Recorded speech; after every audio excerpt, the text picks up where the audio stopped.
Welcome back. This is part 4 of my story, and where we left off last time, I have just moved into my mom and dad's house with my family, back to the house that I grew up in, the safety of my parents' house, and I was pretty optimistic about it, but I still had to hide the fact that I was still selling meth, and it was really picking up now. I was selling lots of it on my bicycle. I didn't have a driver's license at this time, and what I did is I brought all my bicycles with me from my bike shop, and that's what I did. I set up my so-called bike shop I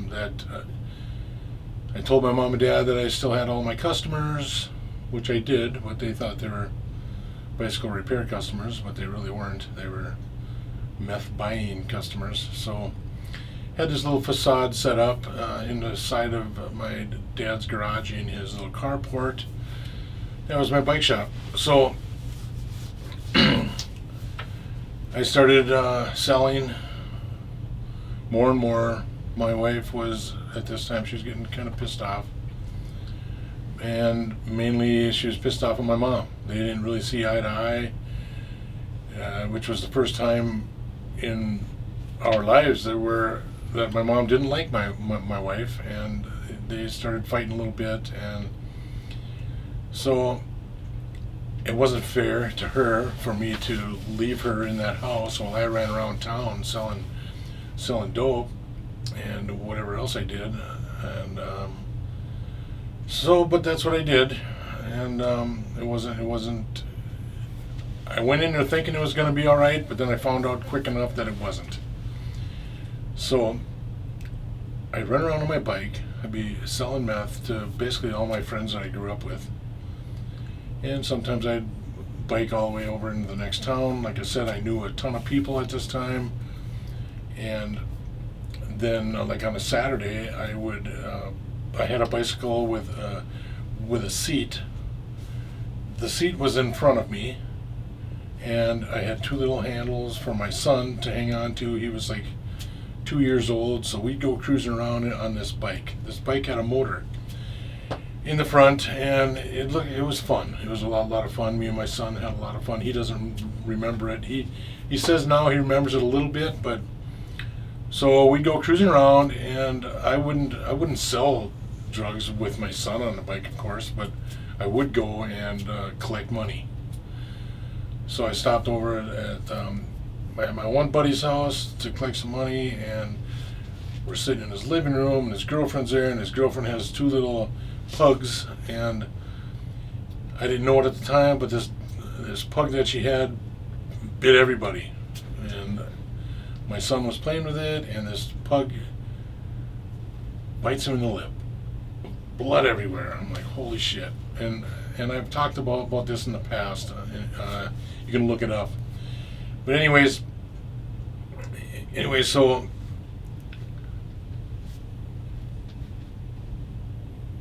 I call up.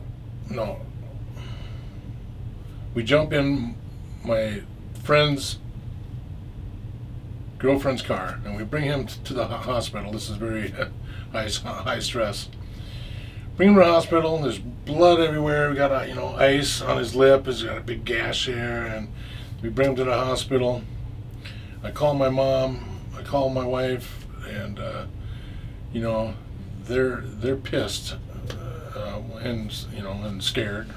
He's got little kid's got a big old cut lip, and so we got him stitched up. Luckily, the surgeon on call was a surgeon from the plastic surgeons, so they did a really good job, and you can barely tell that his lip's got a scar now. But so then my mom kept on bugging me.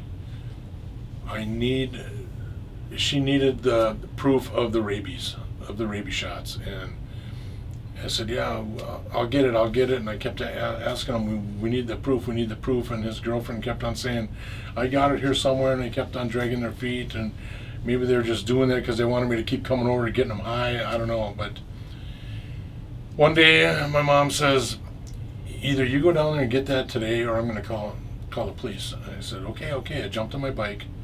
I went down there because I live on a hill. I pedaled down there and I said, hey, I need the paperwork. My mom's going to call the police. You know, it's getting serious.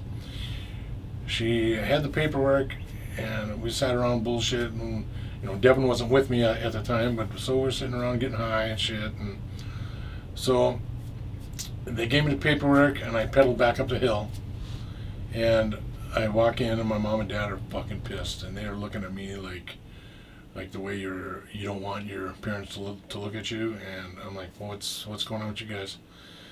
And my dad just said, get your family and your dogs and get the fuck out of my house. You got till Monday. I'm like, what? What the fuck you talking about? I don't even care. Just get the fuck out of here. And going, wait a minute. What happened? You know? And they said, well, when you were gone talking to your friend, the cop shows up because your mom called him. Anyways, I'm saying, what? So? And anyways, the cop was talking to your mother and asked her where you were. And I said, and then she told him that she's down at his friend's house, and he knew this friend. And the cop told her, well, they're probably out just getting high. My mom says, what, excuse me? What are you talking about? Oh, she says, do you know my son? And the cop says, oh, yeah, we know your son. Everybody knows your son. Well, what do you mean? Well, he's been selling drugs up and down these streets for years. And I'm going, he said, what? And Dad's going, just get the fuck out. I don't want to, I go, and you believe him? Well, why would he lie? Why would he make up that story? I'm like, I don't know, because he's got it in for me for some reason. I don't know why. Well, no, just get the fuck out, you know. And I don't know what was all said completely, but whatever it wasn't good. So my dad said, you got till Monday. And it was like a Friday night. So I go downstairs, and I'm telling my wife, Lisa, I said, hey, we got to get the fuck out of here, I guess. And she goes, what the hell? You know, we're all fucking, wow, all of a sudden we're jammed up big time. So I thought to myself, I said, wait a minute. I said, I'll be right back. So I jumped on my bike. I coasted down the hill. My mom and dad didn't even know I was gone. They live upstairs. We live downstairs. I just kind of snuck out. Went down to the drugstore, bought me a drug test, and I came back up, and I said to my wife, I said, Lisa, have Devin, now Devin at this time was like 3, have him piss in this cup. So he pissed in a cup, and that night I go upstairs, and my dad was in his room, and he comes out and he sees me in the kitchen in my boxer shorts, and he's like, what the fuck are you doing? I said, I'm reading this box here. It's a drug test. I'm going to take this drug test, and I'm going to prove to you that I don't do drugs. And he's like, what? Let me see that. And he looks at it, and he's like, all right. I said, okay, give me it. I went to the bathroom, and I'm in there for a long time, and he's knocking on the door going, what's taking you so long? I said, Dad, I'm reading the directions a couple times because I don't want to screw this up. He goes, all right. So then I come out, and I give it to him, and it shows all the lines. He's reading the instructions, and he goes, yep, yep, no drugs. He was so, and I still think about this today, he was so proud of me. And I probably felt the lowest because I fucking just pulled off one of the biggest lies. But in my mind, in my addict mind, in my the cops did me wrong mind, which he shouldn't have never done that, because that isn't what police work is for. So at that time, you know, it was like a light switch. All of a sudden, Mom and Dad were on my side, and they didn't like cops. And I went downstairs, and I was feeling like I was just like saying, fuck you to the cops. That was it, man. I was from that point on, it was me against the cops, because I felt like, and you know, looking back at it, they were trying to get me off the streets, because you know, they didn't want me selling drugs in their town, which I don't blame them, you know. But at that point, it's like it empowered me so much because I got away with it. I stuck it to the cops. It's another thing I can brag to my user friends about, and they all get a laugh at me. They all think I'm so smart, and boy, he did it again, and this and that, and it was just it put me on the next level, not of dealing dope, but of lying. It's like now my lying was on a whole new level. Like the last time I lied to my mom and dad at such a high level, it was when I quit drinking, and they were all proud of me because I quit drinking, but they didn't realize that I quit drinking because I started doing meth, and the meth took away the thirst for alcohol. So that was another big lie. So now this was the second huge lie that I did, and I mean, right now it makes me feel a little bit disgusted with myself talking about this, because now being clean for 6.5 years, I get these feelings coming back, like the way I used to feel and the way I used to think. But then I look at myself now, and I'm doing fine. I'm honest, and I'm law abiding totally. And so, anyways, so there I was. Now mom and dad are on my side, and now they let down their guard a little bit. They're not watching me as closely, and now I could go and jump on my bike at night and sell dope. And what was really weird was, okay, we have a tuck under garage with no service door. So, and we were in a basement. So my mom said, that door gets closed at 9 o'clock. So at 9 o'clock, the garage door went down. And then we were like, it was like a prison. We were locked in. So I'd have to, if I was out slinging dope in the evening, I'd have to be home by 8:30. So then I could go upstairs, hey mom, dad, and this is just more lies.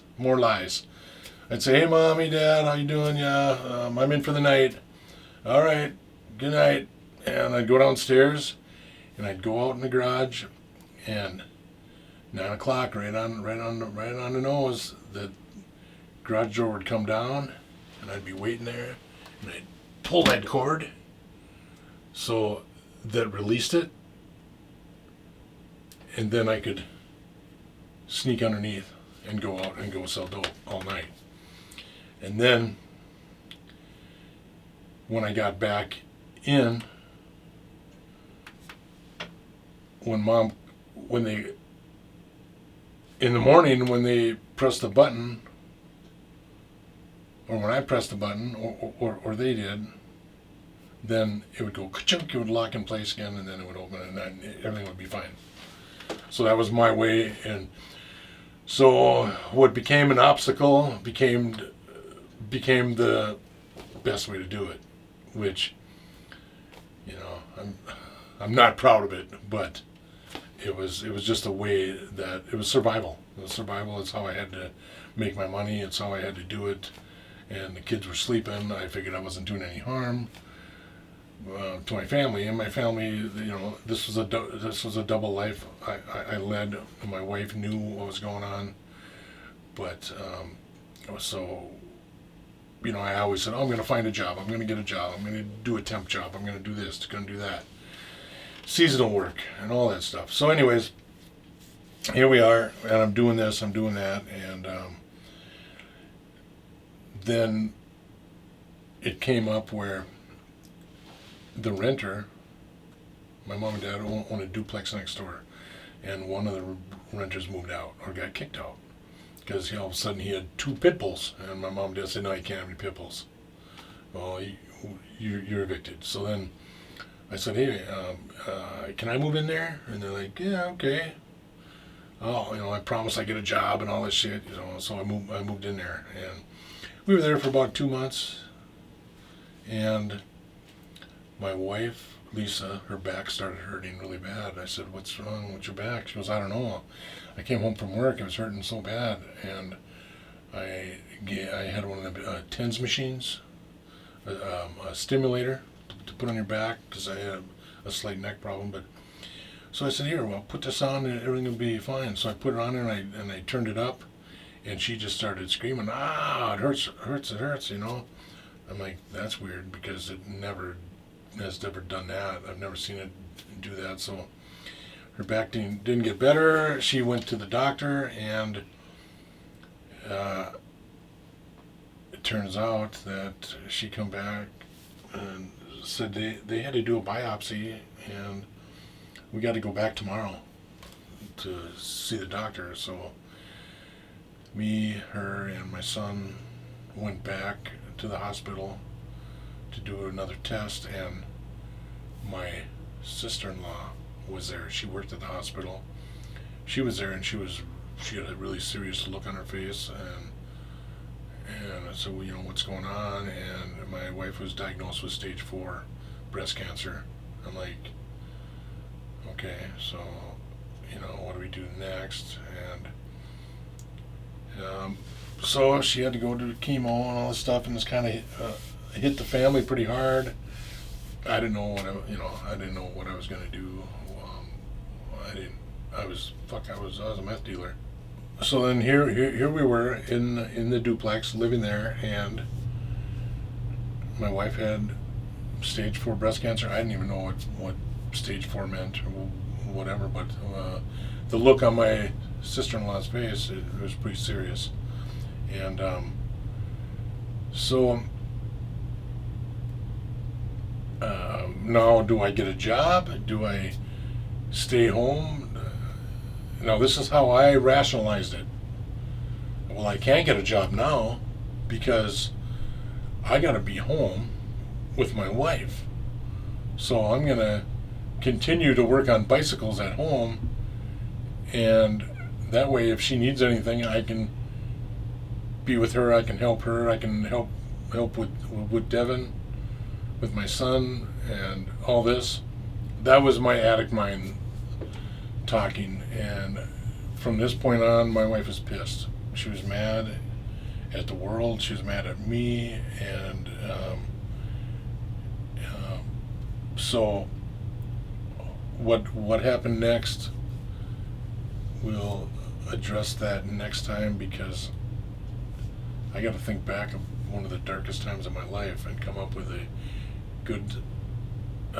not a good story, but I got to be able to tell you, the viewer, of what was going through my mind at the time and how I handled it, and what was going through my mom and dad's minds, my children's minds, how the cops were closing in on me, and all this was going on. That will be next time. And yeah, tune in next time. It's not going to be easy for me to talk about it, but I'm going to do it anyways for you guys, because the addicted mind is pretty unbelievable.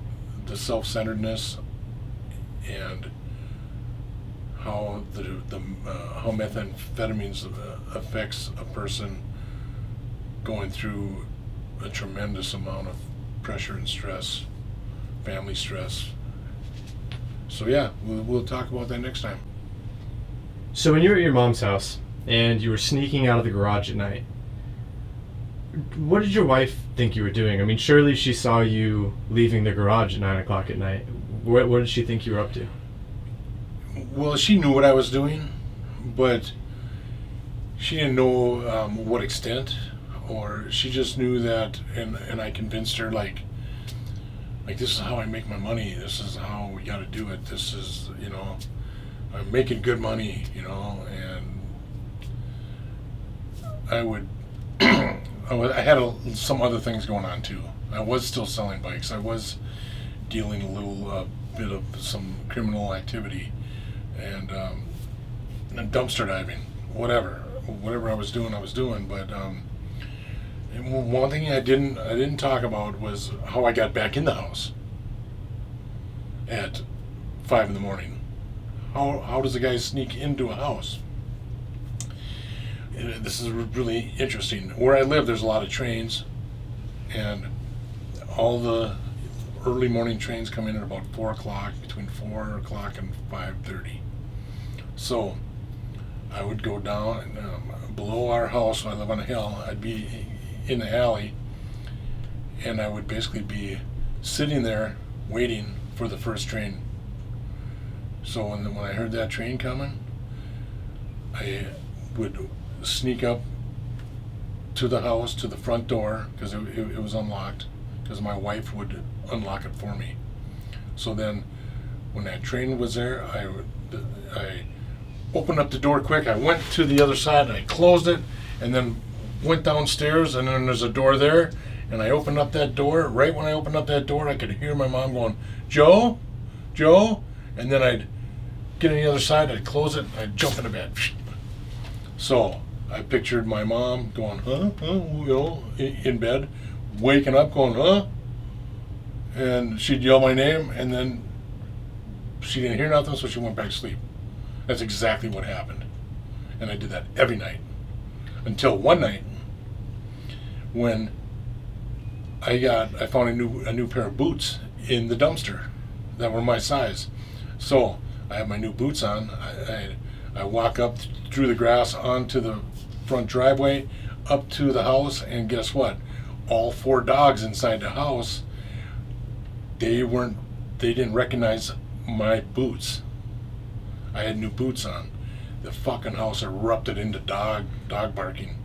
So I quickly went downstairs and got into bed, but that was close. But yeah, I never seen that one coming. But So when the cops talked to your dad or your parents and told them that you had been selling drugs, is this the first time that possibility ever entered their minds? Like they had no idea before then that you could have been doing any of this? yeah, correct. Okay. Yeah, they didn't have any idea. No, no, because there's a huge generation gap, because they were 30 years old when they had us 4 kids, which was uncommon back in the 60s. So I'm at the time I was 53 years old, which means they were in their 80s. So they had no idea. They didn't even know what marijuana smelled like at all. So yeah, there's a huge generation gap. So when you moved out of your parents' house and you were starting to move into the duplex, what was going through your mind at the time? Did you think that was a good thing, a bad thing? Well, it's really funny is you'd think I'd be thinking about my family, about my kids. This is going to be so much more room for my kids. My dogs are going to be able to have a yard again. We're not going to be cramping my mom and dad out and all this stuff. You'd think that would be going through somebody's head, right? But no, not when you're an addict and a dealer. The only thing that was going through my head, and this is the honest God truth, was, all right, now the cops think that I'm living at my mom and dad's when I'm actually not. Now I'm living next door. I'm going to use that to my advantage. That's the only thing that was going through my head, because that's how a fucking meth dealer thinks. They're thinking about this shit 24/7, how to get it over on the cops. That's the whole thing. That's the whole game. So if you've watched this video to the very end and you found some entertainment out of it, or you learned something from it, please hit the subscribe button, leave a comment, and ask anything, and I'll answer it. I'll answer it either with another video, with a short, or in my comments. I'll answer it personally to you. But yeah, just let me know. Talk to you later, and don't do meth.